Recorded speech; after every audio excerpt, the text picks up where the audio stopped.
Сайн байцгаана уу сонсогчдоо. Ном ярьж байгаа подкастын шинэ дугаар эхэлж байна. Энэ удаад бид нэг сонирхолтой зохиол сонгож авсан. Энэ зохиолч бол Гомб гэдэг ийм зохиолч. Энэ хүн бол Шинжааны цахар хүн юм байна. Тэгээ Бортол нутагтай. Тийм, бор талаар нутагтай ийм хүн байна. Тэгээд баг хар мод гэдэг энэ өгүүлэг их богинохоо өгүүлгээ ер нь бол нэг хуудас юм. Ерөөсөө л нэг одоо А4-ийн цасны 10 өвөр, 2 нүүр. За тэг яг эхлээд энэ зохиолч ер нь ямар бүтээл төрөлтэй, уран бүтээлийн ямар одоо замналтай ийм хүн байна. Олонх бүтээлүүд нь одоо ямар нэртэй бүтээлүүд байдгийг тийм ээ. Уран бүтээлээ хэдэн оноос эхэлж бичсэн том хэмжээний бүтээлүүд нь одоо ямар бүтээлүүд байна. Энэ хүн хэдэн онд төрөөд хэдэн онд одоо төгссөн бэ гэдэг. Энэ мэтийн мэдээллүүдийг эхлээд зөв сонирхож бодож байна. Тэгээ. Миний гарт одоо ийм нэг ном байна. Бичгийн мэргэдийн бэлгийн мөр гэдэг. Энэ номонд манай Шинжааны Монгол шүлэгч зохиолч Эрдэмтдийн намтар гэдэг зузаан ном. Энэ номонд Гомбын намтар орсон байна. Би эндээс уншаад хүргэчихье. Га Гомб, алдарт зохиолч, Ахмад шүлэгч, зан үйл судлаач. 1935 оны 12 дугаар сарын 1-ний өдөр Бортол Монгол ойртойн зоцох жуугийн Аршаан шаны цагаан төнг сумын Мөнхт бух тосхны Түргэн гэх газарт Цахрын хуучин ангийн Гүл шар сумын Ядуу малчин Гахаан гэрт төрөв гэж байна. Энд тэгээд өрсөн он байна. За 50-аад оны сүүлчээс аваад өнөөдөр хүртэл Тунгалаг Бортолын гол замаас түйсэн тошил нутгийн минь салхи зэрэг 500 илүү урт богино шүлэг зам сорив аюултай зам гэд жараад өгөөлөг эр зөрөг сэргсэн голомт хилийн харуул хорлоогийн айл зэрэг 6 туужаа нийтэлжээ. 1998 онд хан арзга гих арман тэгээд 2004 онд Бэгзэт уулын бүргэд гих армана 2004 онд Шинжааны цахарчуудын зан үйл гих тусгай туйрвала 2008 онд Аман зохиолын эмхтгэл Аршааны шидэт үлгэрэн 2009 онд Аман зохиолын эмхтгэл Аршаан шаны газрын нэрийн ирэлт 2009 онд Хөсөл армана хэвлүүлэн нийтэлсэн ийм олон одоо бүтээлтэй хүн юм байна. Зохиолч байна тийм ээ. За тэг баг хар мод гэдэг энэ өгүүлгийг уншсан их богинохоо өгүүлэг юм. Гэхдээ энд бол хидэн зүйлийг бүр их онцолж ярмаар байгаа юм. Нэгдүгээр бол энэ өгүүлэг бичдэг одоо өгүүлгийн бүтээц, өгүүлгийн зохиомж, өгүүлгийн одоо нөгөө хил гэж байна. Ер нь байдаг. Энэ өгүүлгийн яг одоо энэ богино өгүүлгийн хил бол туучин хилнээс өөр. Арманы хилнээс том хэмжээний хүлэн зохиолын хилнээс өөр. Хил гэдэг нь бол зөвхөн одоо хил найруулга биш зөвхөн. Энэ үл юу гэхээр нөгөө бүтээц зохиомж байхгүй юу? Зохиомжийн хувьд. Том хэмжээний бүтээлийг хийхин тулд мэдээж эерэг маш том өргөн дэвсгэр дээр өрнүүлнэ шүү дээ. Одоо ингээд нэг түүхэн сэдвтэй гэхэд 13 дугаар зууны үеийн Чингисийн байлдан дагуулын үе гэж бодъё тийм үү. Тэгэхэд одоо Монголын эзэнт гүрний үе гэхэд бол тэр их том өргөн дэвсгэр дээр өрнүүлнэ. Өргөн дэвсгэр дээр өрнүүлнэ гэдэг чинь асар том төрийн бодлого, стратеги ингээд маш олон юм орж ирнэ. Тэхийн тулд тэнд чинь тэр дэвсгэр суурийг маш сайн тавьж өгөх хэрэгтэй. Арман дээр бол. Тийм их том дэвсгэр бэлтжиж, нийгмийн тийм хөрс бэлтжиж, тэрэн дээр үйл явдлаа өрнүүл таарна. Тууж бол бас л арай өөр. Тууж бол тухайлбал одоо юу гэдгийг нэг хүний амьдралын түүхээр бичсэн. Эсвэл тэр хүний хайр дурлал, эсвэл тэр хүний одоо тэмцэл ялалтын урт удаан хугацааны том түүхээр бичсэн туужууд байна. Ер нь. Энэ туужуудыг ингээд бичгэд бас л тодорхой хэмжээний том өргөн зай дэвсгэр дээр ингээд өрнүүл таарна үйл явдлыг тийм ээ. Үйл явдлын суур дэвсгэрийг өрнүүлнэ гэдэг чинь одоо нөгөө тийм орчин бүрдүүлэхийн тулд тайлбарлах хэрэгтэй, дүрслэх хэрэгтэй, таниулах хэрэгтэй, сануулгах хэрэгтэй маш олон юм ингээд орж ир таардаг. Гэтэл богино өгүүлэг бол өөр байдаг байхгүй юу? Богино өгүүлэг бол аль болохоор маш сайн өгүүлгүүд бол тайлбарлахаас л зайлсхийдэг. Одоо бид нар дээр тэр жижиг гартай чэн гэдэг өгүүлэг уншсан. Мууяны морины яриа гэдэг өгүүлэг уншсан. Энэ өгүүлгүүдийг яагаад ийм гоц гойд сайн өгүүлэг гэж бид нар ингээд яриад байна гэхээр энэ дээр зохиолч ямар нэгэн ингээд ийм учиртай хүн гэдэг дүрээ тайлбарлаад энэ хүн бол ийм юм бодож явдаг хүн. Энэ хүн бол ийм юмны төлөө одоо ингээд зорж яваа ийм хүн. Энэ хүн бол одоо тийм сайхан сэтгэлтэй ийм хүн энэ гэсэн тийм тайлбарууд байхгүй юу? Зохиол эхлээд шууд үйл явдал өрнөж штэ. жижиг гартай чэйн гэж цагаан морьтой ингээд авчиж идэг хүмүүс очиж ингээд нөгөө их барихтан туслаад явдаг тийм ээ. Тэр үед бол тэр тосгонд их баригч бол эрэгтэй хүн байх нь бол дорд үтсэн явдал байлаа. Гэтэ ганцхан жижиг гартай чэйнд энэ ажлыг хийдэг байсан. Эсвэл муу яны морины яриан дээр би ингээд өдөн дэвгүүрээр ингээд нүрийг минь ингээд сэвхэд би нойрноосоо сэрлээ. Нойрноосоо сэрсэн чинь 30 жилийн өмнөх шавар хэрэмнийхээ дэргэд очсон байлаа гэлээ шууд үйл явдал хэлж байна шүү дээ. Тэ?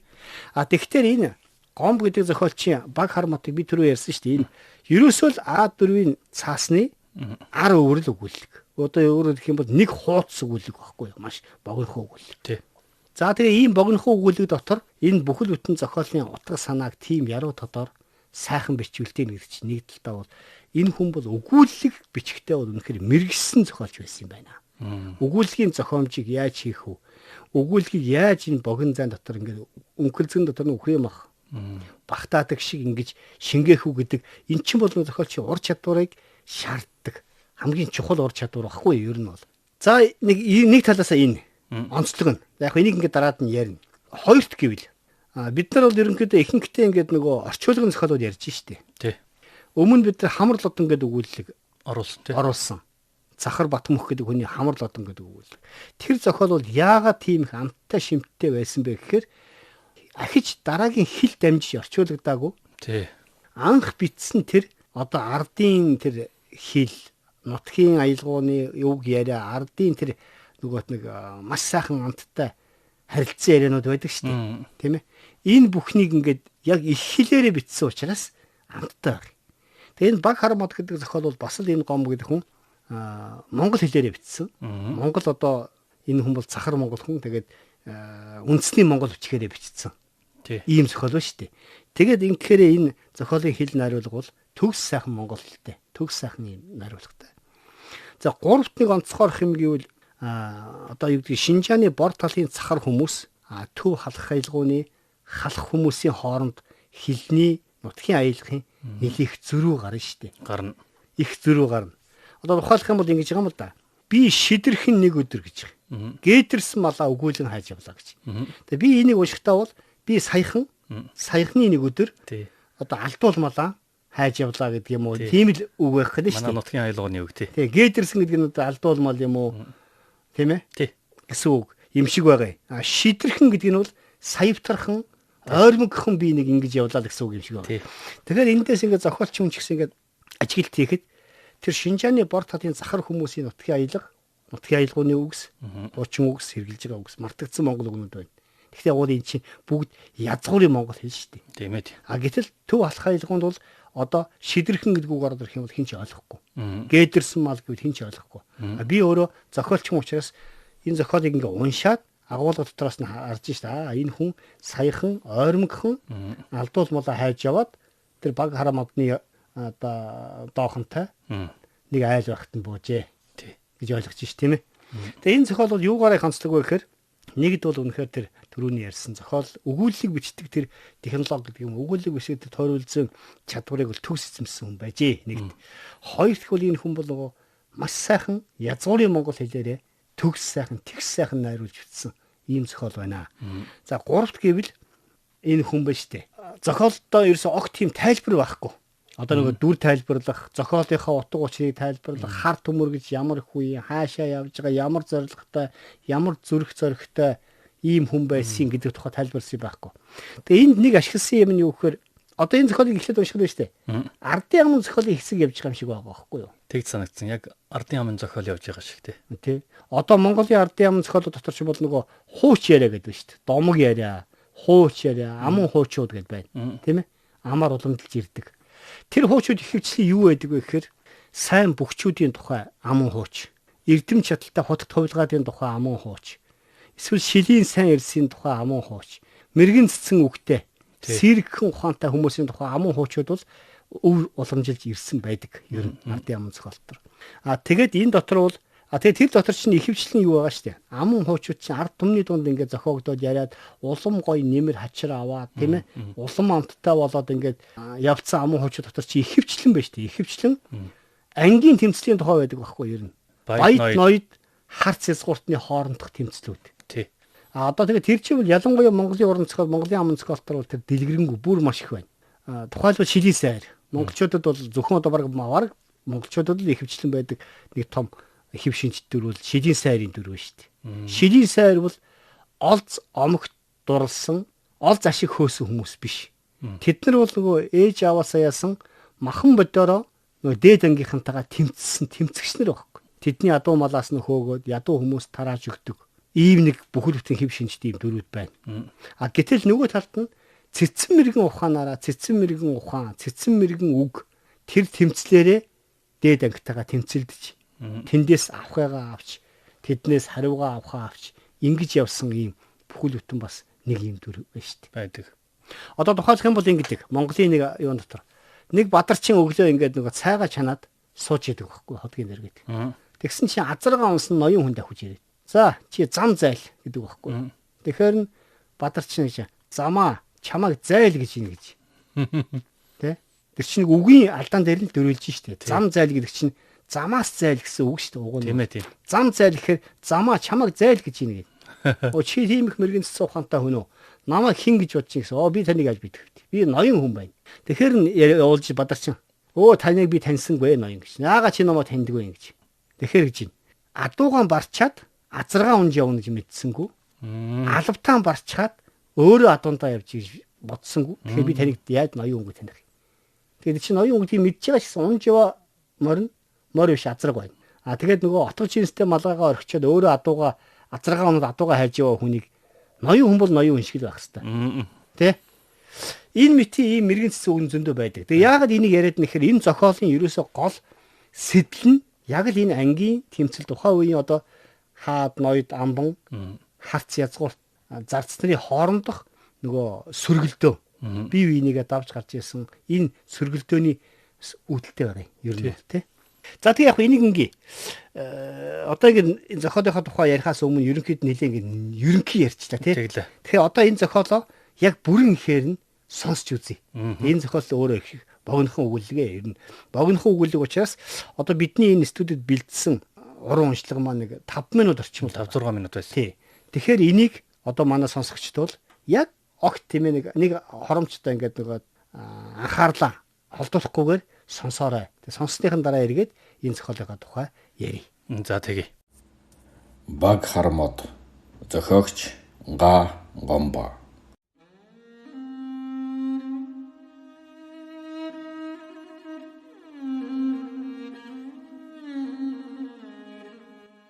Манай нутгийн хүмүүс хууч дэлгэж ярилцахтаа урд хулстын хөндийн аманд ганц хармод байсан бөгөөд ёроолд нь хар төмөр гэдэг айл хаваржиж намарж идэг байжээ. Тэр хүн баяд ноёдтой эд мөнгөөрөөс тэнцвч ялзаршгүй улаан хилээрэн тэнцдэг сүрхий хилмэрч хүн байж. Их амбны хатан түүнийг модон хилт хэлэх нь хэдрэг хийх нь ядар гэж муулдаг бөгөөд төмөр гэдэг нэрийнх нь ардан сүүл нэмж ядаад өмнө нь хар гэдэг хоч нэмжээ. Хар төмөр хатнаас хаваан авахын төлөө бутан хөхөөртэй дөрөвхөн цогц арх хийж аваад ногооны шим амсуулахаар амбаны гэрт хүрчээ. Дөрөвхөн цогц арх юу байх вэ? Хай хуй гэтэл шавхраад барагдчих. Амбан ноён төмрийн архин барагдсныг мэдээд энэ ч одоо сүрхээ сайн архижээ. Одоо нэг цогц хийгээд орох гэд түүнд цогцоо гардуулахлаар тэр амбан ноёнт минь манай бүсгүй нэрсэн арх амттай боллоо. Үцх нь гэрхаа болвол хийх нь бас гэрхаа гэж хэлээд хөхөөрэн зайлж үцх зуур амбаны хатан үгэнд нь хорсохдоо хар төмөр хар архичин барагдуу гэж асууж гин. Тэгэхээр нь төмөр зад юу л байх вэ? Галдт нь хийлээ, гадаа бас цацлаа, амбан ноёнд барьлаа, дайлрах uuнд бас хийлээ, барагдалгүй яах юм гэж хатны дайлрнуудыг нь дайруулээд хэлээд авсан гинэ. Амбаны хатан хэлүүлээд тис чадахтаа хар модыг хороод битгий ойртуул хар төмрийг гэрт битгий оруул гэж занж хэлсэн гинэ. Эхнэрийнхэн хэлэгцэнд батгарсан амбан ноён бас Чи юу гэж хүн ууж согтдоггүй эдийнхэн жоохон арх аваад ирв гэж асууж гин. Төмөр өмнөөс нь танд би ногооны шим амсуулахар ирснээс биш, ёроолгүй хөвийг нь дүүрэхээр ирсэн биш гэж хариулж гин. Тэгээд 3721 ташуур идээд босохдоо за захтансан газрын амбан ноёноор маажуулаад нэг амарлаа гэж хэлээд мориндоо мортхолоор тэнд байсан хүн амтан хөшилдөн инээлдсэн гинэ гисгээд иглээ. Саяхан нэг өдөр би гээгдсэн малан хайж яваад тэндүгээр ирэглээ.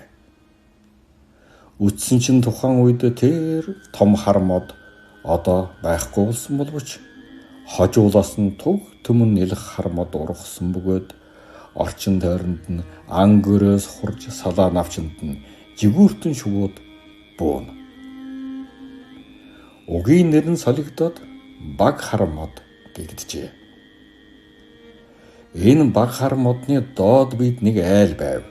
Тэр нь энэ баг хар модыг аюулаас хамгаалдаг айл байж. Тэр гэрийн эзэн болох хөдөр чирэг залуугийн нэрийг сургалбал түмнээ сэтгэлд нэрэн үлдээсэн өнөөх хар төмрийн ач хүү байжээ. Хар цай уувал хоолоогоор нь үзэгдэм гоё ихнэр нь нөгөө өмнөх тэр амбан ноёны ач хүүхэн гинэ. Энэхүү шинэ эртний эрх чөлөөт хөлдмөрсөг үр ач нарынхан гэр бүл золжиргалаар бэлгсэн эрэм хоёлын авсан шагнал сайшаалын цаас гэдэг тэрмийн толгоогоор дүүрэн гэлтэй харагдана. Балтгар шар хөөхтүүд гадаа шарилжин морь унж давхиад нэг арвин зарга өргөж ирцгэн. Хой тануус үүмэлдээд гэрт ирсэн зочны чих хамруулахгүй юм а гэж туглын нүдтэй туурга туяарам зүстэй бүсхий хөөхтэн зэмлэнэ. Хамаагүй дүүмэн. Үртэй хүн үүмдгэл юм, үндэстэй мод найгдгал юм гэж би хэлээд хэрвээ хуучин цагаараа байсан бол энэ хоёр залуугийн хөв заяа чухам ямар болох болдоо гэж дотроо өөрийн ирэхгүй бодов. Холстын хөндөг уруудаад нялх хар мод гэдэг чинь чулууны завсраар элсэн манхны дээр эргийн доорчгээд газар голлог хучин ургажээ. Жил бүрийн үерийн ус том хар модны өрийг умдаалan хөхрүүлснийг илэрхээ. Холстын уудам хөндийг хар мод эзлээд холоос харвал хүрийн харагдаад элс манхандан өнгөнэмэн. Зарим хүмүүс холстын хөндөө гэдэг нэрийг хаяад хар модны хөндөө гэж нэрлэх болжээ. Би тэр айлаас гарч мортоход тэднээс гэрээр ангилтай гадна гарч намайг өдөв. Би баахан яваад эргэж харахлаар тэдэн бүгдөө нэг бут хар мод шиг харагдав. Баг хар мод минь ээ. Чи үеийн үедэн уулан говен хөхрүүлэн чимээрэ гэж би аман доторгон шивнээд морныхан гуйд ташуур даран давхиуллаа.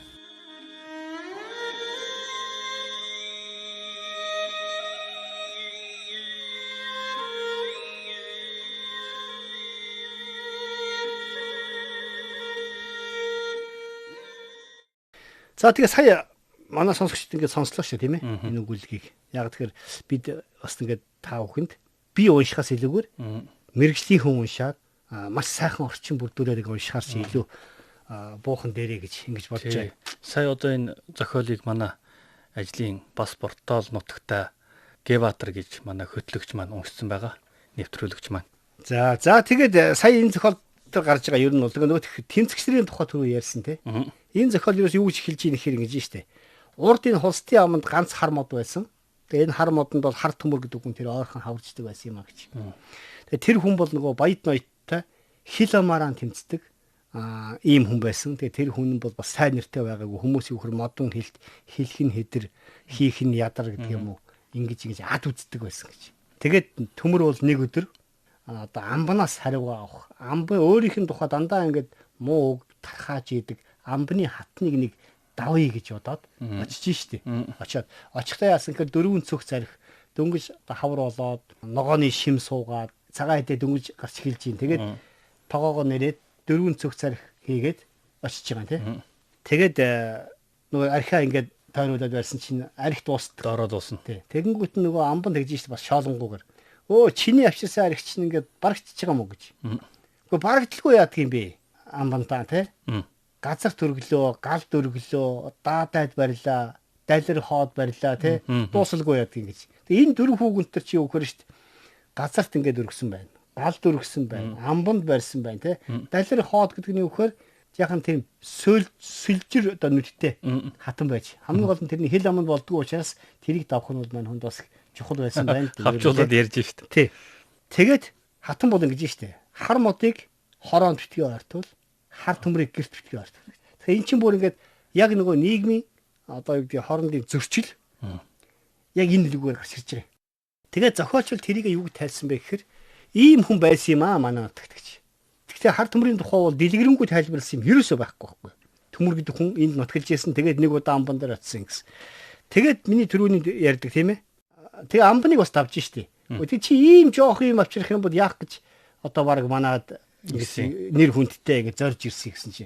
Би шим ногооны одоо дээж амсуулъя гэсэн болохоос биш ёроолгүй одоо нэг ходоод чинь дүүрэх гэж дүүрэх албагүй хүн гэж. Тэгээ яагаад тэгэхээр нэг үгээр хэлэх юм бол энэ зохиол дотор нөгөө эвлэршгүй ингэж сүргэлж идэг хоёр ангийн тэмцээд тэгээд хоёулангийн давж гарч ич төмөр амбантны даваад таны тэр ёроолгүй тэр ходоодыг дүүргэхийн тулд өчүүхэн ардын одоо дэлэнт малын шим бол дүүргэж барахгүй. Таны тэр шунал, ёроолгүй шунал, ёроолгүй ходоод, ёроолгүй одоо тэр хүслийг хангаж чадахгүй.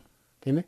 Би бол энэ ёс төрийг бодож ирсэн юм аа. Нэг талдаа бол ёс төрийг гүйцэж юм шиг боловч нөгөө талдаа хоёулангийн давж гарч байгаа. Тэгээ тэрийг юу шилж ийм гэхээр за нэг захтансан газар нөгөө тийм ээ? Маажуулаад санаа амарлаа гэж хэлээд тэгээд мордоод явсан гэж. За захтансан газараа амбанаар маажуулаад нэг амарлаа гэж мориндоо мордоход нутаг хөшөлтөн нээлтсэн гинэ гэж. Тэгэхээр тэрний зорилго юу байсан гэхээр хар төмөр зүгээр л нэг арх одоо юу гэдэг юм бэ? Эдний дэж амсуулах гэж ирээгүй. Ерөөсөө юу гэхээр нэг удаач бол өөрийн дандаа ад үзэж дандаа ингээд ад шоо үзэж хар модыг хороонд битгий ойртвол чи үгүй гэр орон одоо хашаа хорооны ойролцоо хар модыг битгий ургуул тийм ээ. Хар төмрийг гэр оронд битгий ойртвол гэж тэгж ад үздэг учраас нэг удаа арга залиараа дайлах нэрээр нэг удаа арга залиараа давж гарч штэ. Тэ. Энэ бол нөгөө ерөөсөө л энэ яг ийм ардч уран зохиол. Энэ ардч ийм ардчилсан ардч уран зохиол бол үеийн үед л байсан. Энэ бол нөгөө шинэ үеийн уран зохиолын хөгжих маш чухал суур дэвсгэр болж ирсэн байхгүй юу. Одоо тэгээд Английн уран зохиолд Робин Гудийн домог байна штэ. Робин Гуд гэдэг нэг мундаг мэрэгэн харваш байсан. Робин Гуд яадаг гэхээр нөгөө явж байгаа баяд ноёдыг дээрэмддэг. Шууд дээрэмдэг. Адуу малын хөөхгүйгээр шууд дээрэмддэг. Дээрэмдсэн юм ядуучууд тарааж өгдөг. Бас л ардсан уран зохиол. Тийм, Монголын нөгөө шилийн сайн шиг. Тэгтэл юу байдаг? Одоо нөгөө тунгалаг тамир дотор би бол тань шиг хүнийг дагаад явах юм бол хар хүүдийн үрээч орчлон туулахтаа би дандаа инээж явна гэж нөгөө гэрэл хэлж байгаа шүү дээ. Хин хэлж байгаа байлаа. Эрдэнэт хэлдэг байхгүй юу? Тий. Та ингээд намайг ингээд аваад яваач гэсэн чи өө эмэгтэй хүн бол эхэндээ ингэж хэлж байдаг. Тэгээд ядуу хоосон гуйлагч яах гээд байгаа жигаруудаа сүулт нь хэлнэ шүү дээ чи. Чи бол баян тансаг хүний одоо ингээд баян хүний торгон дээр нь хөлбөрч тосон дээр өнгөрч юм гэсэн чинь тэгж байгаа шүү дээ. Би тань шиг хүнийг дагаад явах юм бол хар хүүдийн үүрээд хорвоог одоо хэрэн тэнсэн ч туулсан ч дандаа инээж их болно гэж. Ганцхан энэ өгүүлбэрийн төлөө л одоо домгоо энэ хүн бол маш тийм ардч уран зохиолч юм. Ардч зохиолж байжээ гэж. Үнэлж шít. Ер нь. Тэгэхээр энд бас нэг тийм юм гарч ирж байгаа байхгүй. Тийм ээ. Тэгээд амьдрал бол сайхан байх хэвээр. Амьдрал бол бүх юм өөрчлөгддөг.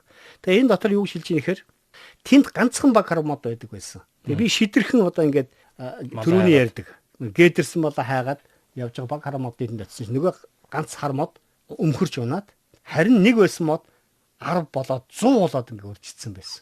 Тэнд нь ингээд нөгөө хар модны үрнээс ургаад газар унаад соёолсон ийм төгөл. Тий, багширсан. Тий. Тэрийг бол бид нар бол баг мод гэдэг гэж. Тий. Баг. Гэтэл Монгол бол яг Монгол хэлэнд бол ийм модыг бол нөгөө бөөрцөгхөн ургасан мод, 100 мод, 6 мод энтергинэлтэй ер нь бол яг энэ баг хар мод гэдэг. Яг энэ баг гэдэг чинь нэгэнд дор багцаараа ургасан гэсэн үг тийм ээ. Тэгээ энэ бол юу гэхээр хуучны юм ул болно. Хуучны юм мартагдана. Хуучны юм өөрчлөгдөнө. Шин юм зул болно. Монгол хэлний тийм үг шүү дээ. байдаг тий. Хуучны юм бол шин юм зул болно гэж. Орчлон бол дандаа хөдөлж идэг. Орчлон бол дандаа өөрчлөгдөж идэг. Тэгвэл дандаа сайн чиглэлд өөрчлөгдөж идэг. Ер нь бол. Ер нь зохиолч бас ч гэж боддог. Орчлон дэлхий өөрчлөгдөхдөө сайн сайхан болж өөрчлөгдөөсэй. Улам л өнөөдрийн байгаагаас илүү сайхан болоосэй. Өнөөдөр ийм муу мухай байгаа бол маргааш энээсээ жаахан дээрдээсэй.